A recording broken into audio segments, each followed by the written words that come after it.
I've decided to start a new life without you."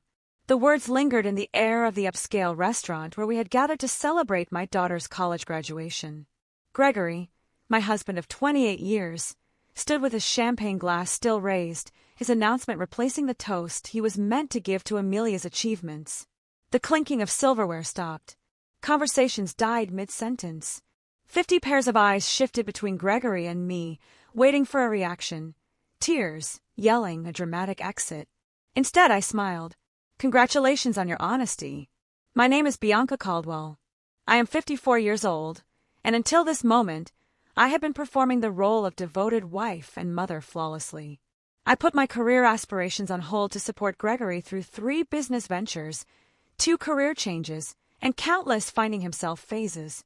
I raised our brilliant daughter, Amelia, who sat beside me, her graduation cap still perched on her head, her expression frozen in shock. From the corner of my eye, I spotted Cassandra Wells, Gregory's much younger girlfriend, shifting uncomfortably at the back table among people I had considered lifelong friends. Friends who apparently knew about the affair but never told me. The same Cassandra who had attended our Christmas parties and once sought my advice on her career. With deliberate calm, I reached into my handbag and pulled out a sealed cream-colored envelope. I placed it beside Gregory's plate.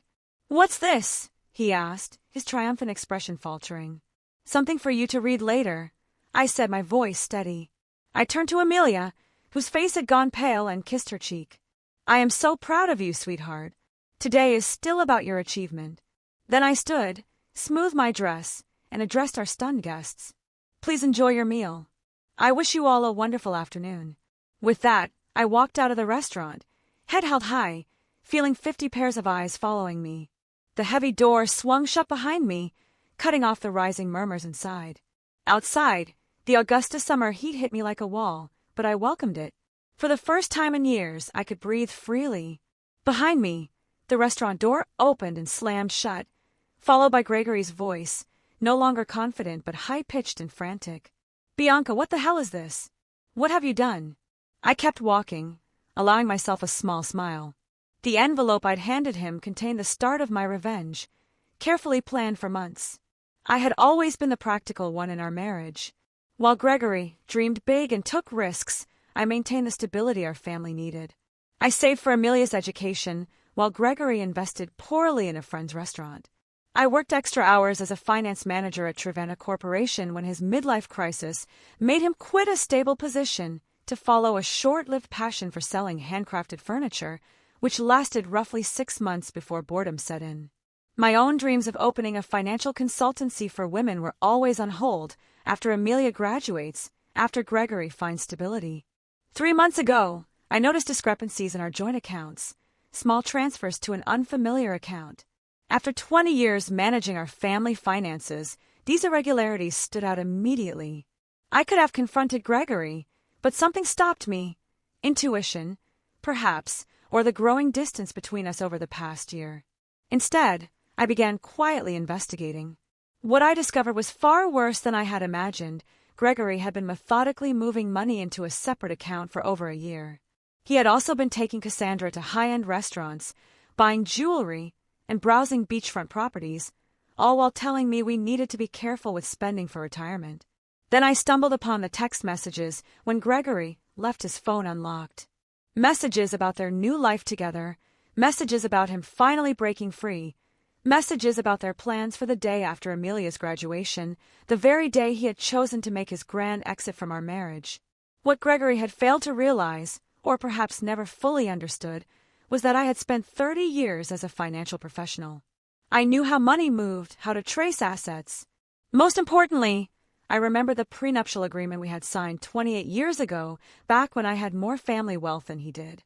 The agreement he had insisted upon to safeguard his future earnings included a fidelity clause, a clause that would ultimately be his downfall. While Gregory schemed with Cassandra, I was quietly preparing my case.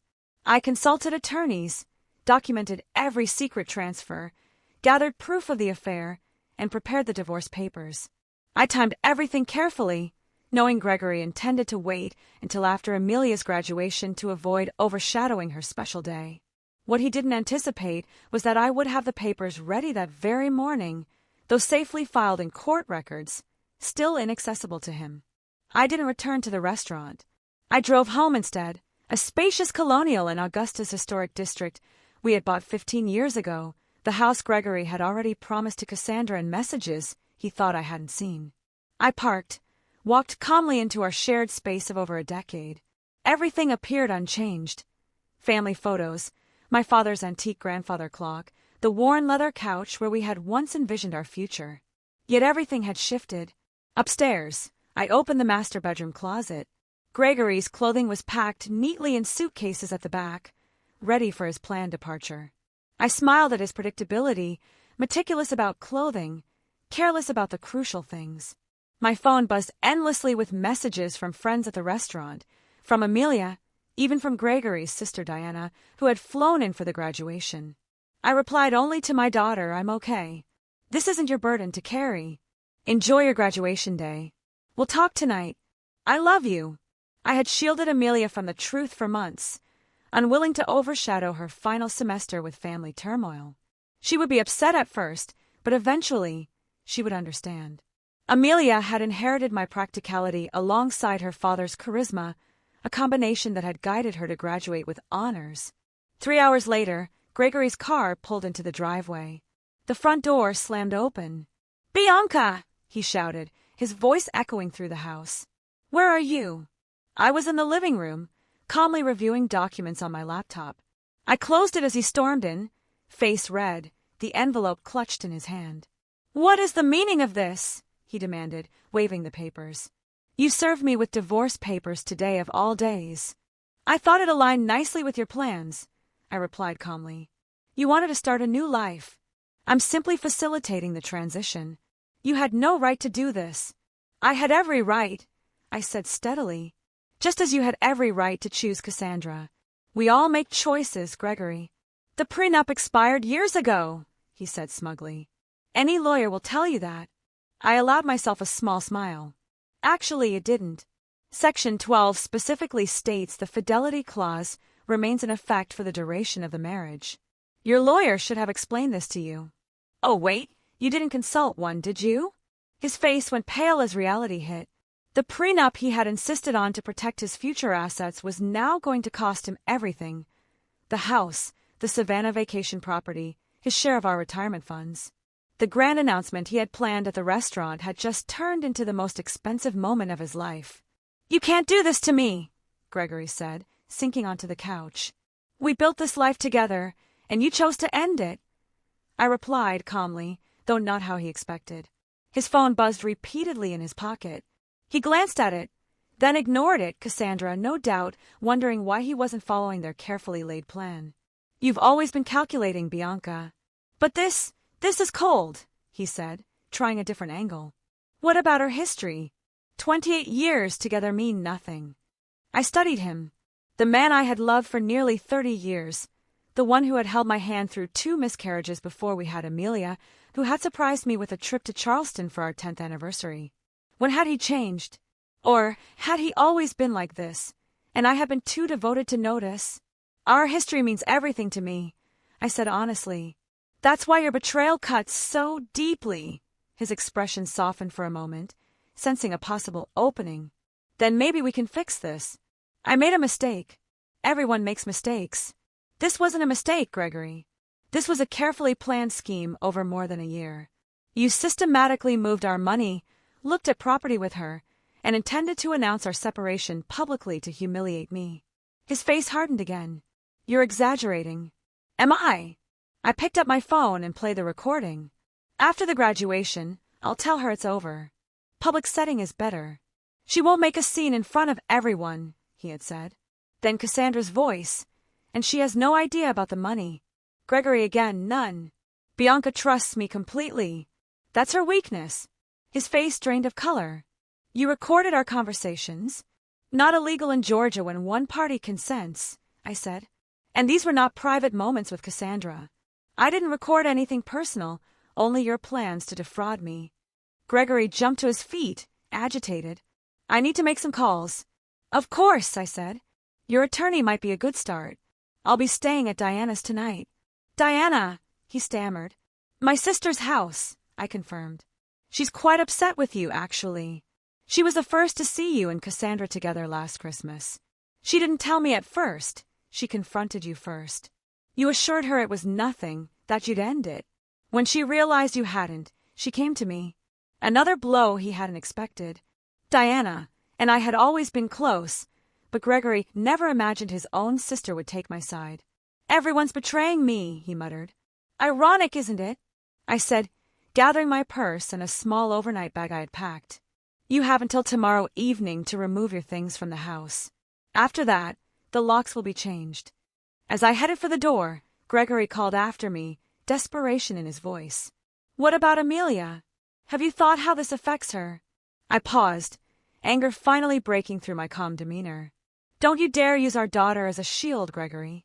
You weren't thinking about her when planning your new beachfront life with Cassandra. His phone buzzed again. This time, he looked at it and groaned. Problem? I asked. She's at the apartment already. She's moved her things in. I couldn't help smiling. The apartment you put in both your names, the lease you signed last month? Gregory nodded, looking bewildered. You might want to check with the leasing office. That application was flagged due to credit issues and was never completed. The agent called our home to verify information, which I handled personally. I walked out the door, leaving Gregory to face the first of many consequences. His carefully planned new life was unraveling faster than he could comprehend. Diana lived in a charming bungalow across town, near the university where she taught literature. When I arrived, she greeted me with a tight, reassuring hug. I just heard from Amelia, she said, guiding me inside. Are you okay? Better than I expected, I admitted, following her to the kitchen, where a bottle of wine was already open. I never imagined Gregory would create such a scene, Diana said, pouring 2 glasses. In front of everyone at the restaurant, he's lost control. It was meant to humiliate me, I explained, taking the glass. A public rejection, so I couldn't respond without seeming hysterical. Diana's expression darkened. My brother always had a flair for drama, but this exceeds anything I anticipated from him. We settled in her sunroom, surrounded by potted plants and shelves of books. Diana had never married, valuing her independence and academic pursuits. Over the years, I had sometimes envied her freedom. What did you put in that envelope to upset him so much? She asked. I explained, the divorce filing, the evidence of his financial deception, and most importantly, the prenuptial agreement that would leave him with far less than he expected. The prenup! Diana chuckled. I remember when he insisted on it. Father had just given him that money for his first business, and he was so worried about protecting it. She laughed bitterly. The irony is delicious. My phone rang. Amelia. I took a deep breath before answering. Mom, she said immediately, her voice tense. I'm coming over to Aunt Diana's. Honey, you don't have to. I began. I'm already on my way, she interrupted. Dad is telling everyone you've lost your mind, that you've been planning this for months. He's saying horrible things. Of course he is, I said. Gregory always twists the story to make himself the victim. Let him talk. The truth will come out soon enough. 20 minutes later, Amelia arrived. Still in her graduation dress, though her makeup was smudged from crying, she collapsed into my arms like she used to as a child after a nightmare. Why didn't you tell me? She murmured against my shoulder. I didn't want to ruin your final semester, I explained. You've worked so hard for this day. She pulled back, dabbing her eyes. Well, Dad handled the ruining part. We moved into Diana's living room, where Amelia finally got the full story. How I discovered the affair, the financial deceptions, and the plans Gregory and Cassandra had made. I knew something was off with Dad. Amelia admitted he's been different, distracted, always on his phone, but none of us imagined this. No one wants to see these faults in people they love, Diana said gently. My phone buzzed with a message from Philip Anderson, my attorney. The emergency filing was approved. The accounts I had flagged were frozen pending the divorce proceedings. Gregory now had limited access, enough for living expenses, but not for the property purchases he had planned with Cassandra. I showed the message to Diana and Amelia. Good, Amelia said firmly. He deserves it. My daughter's loyalty warmed me, but I stayed grounded. He's still your father, I reminded her. Your relationship with him is separate from what's happening here. Amelia shook her head. Maybe someday, but right now, I can't even look at him. He hugged me this morning, telling me how proud he was, all while plotting to destroy our family hours later. The doorbell rang, breaking our moment. Diana went to answer it, returning with a troubled look. It's Gregory, she said, and he's not alone. I braced myself as Diana led Gregory and Cassandra into the living room. Cassandra looked uneasy, shifting her weight, eyes scanning the room. She was 37, not exactly a trophy wife, but 17 years younger than me, with shoulder-length blonde hair and the kind of confidence that comes from never facing real hardship. Gregory, by contrast, looked furious. His previous desperation had hardened into anger. Bianca, you need to stop this madness, he demanded. Unfreeze the accounts. We can handle this like reasonable adults. Amelia stepped forward, slightly in front of me. Maybe you should have tried being reasonable before announcing to everyone that you were leaving, Mom. Gregory's eyes widened as if noticing our daughter for the first time. This doesn't involve you, he said. Doesn't involve me, she repeated incredulously. You blew up our family on my graduation day, and it doesn't involve me? Cassandra touched his arm. Greg, maybe we should go. He shrugged her off. No, I'm not leaving until Bianca agrees to be rational about this. Diana folded her arms. You seem to be the only rational one here. You created this mess, Gregory. I remained seated, observing the tension. For years, I had been the peacemaker, smoothing conflicts, keeping everyone happy. That role was exhausting, and I had finally stepped away. The accounts will stay frozen until the preliminary hearing, I said calmly. That's in 3 days. The judge will decide the proper asset division then. 3 days? Gregory sputtered. What am I supposed to do in the meantime? You have your personal account, I reminded him, the one you've been funneling money into for a year. That should suffice. Cassandra's head whipped toward him. You have a separate account with how much in it? A tense dynamic was emerging. Clearly, Gregory hadn't been fully honest with her either. He ignored her. This is vindictive, Bianca. This isn't like you. Perhaps you never really knew me, I replied, just as I apparently never really knew you. Amelia turned to Cassandra. Did you know he was going to announce it like that at my graduation? Cassandra looked guilty. I thought he would speak to your mother privately. The announcement today was unexpected. Gregory shot her a betrayed look. Cracks were forming in their united front. I think you both should leave, Diana said firmly. You've upset Amelia enough for one day, Gregory pleaded. You understand relationships change, right? Sometimes people grow apart. Amelia's expression hardened in a way I'd never seen. What I understand, she said, is that you're a coward who couldn't even give Mom the dignity of a private conversation.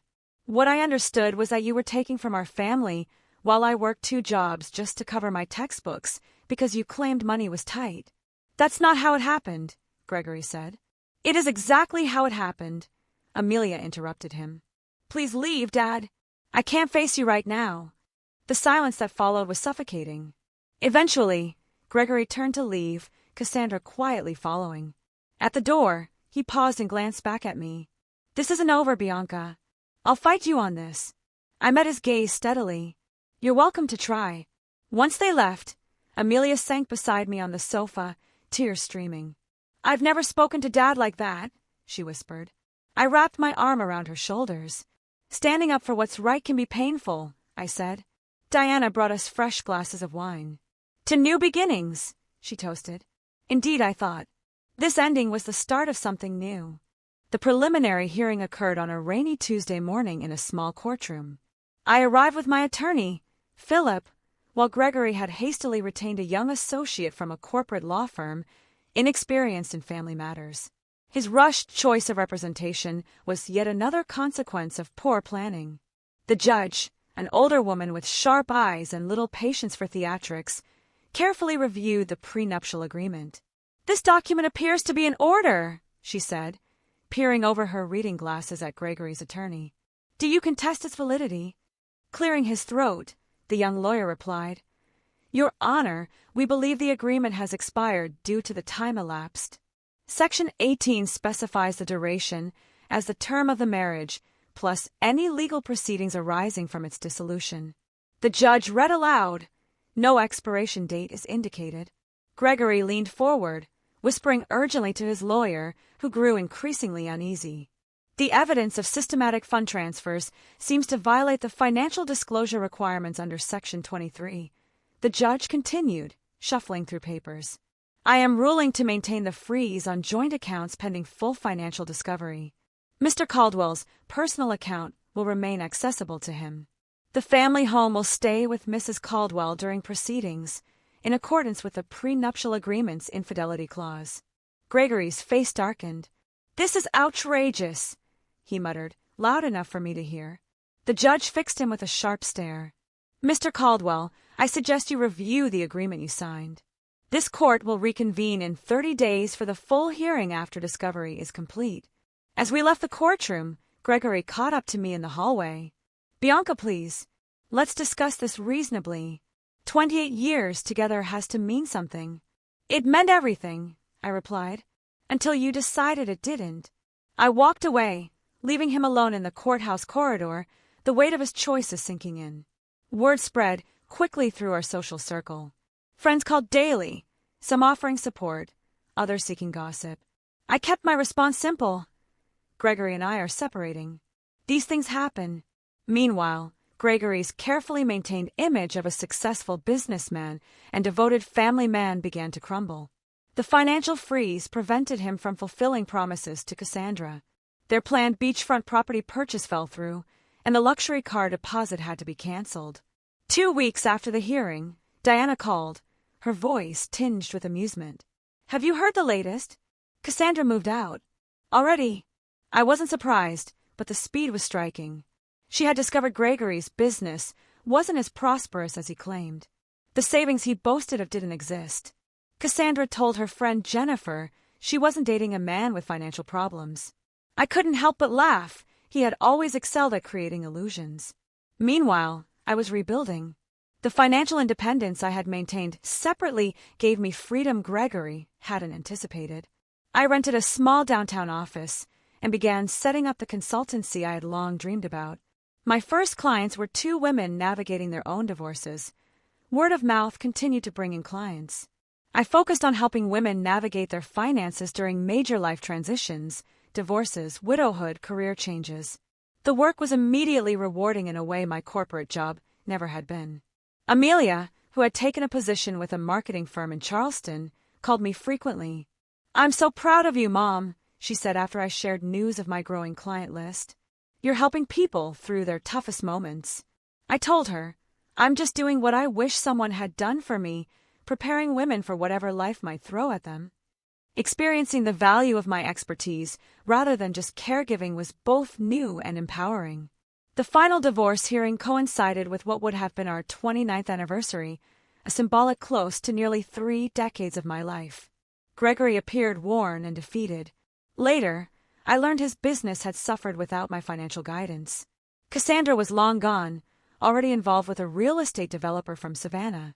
Many mutual friends had distanced themselves from him after discovering the full extent of his deception. The judge upheld the prenuptial agreement completely. Gregory left with his personal belongings, his struggling business, and the funds in his private account, which, after paying his attorney, barely covered a small apartment.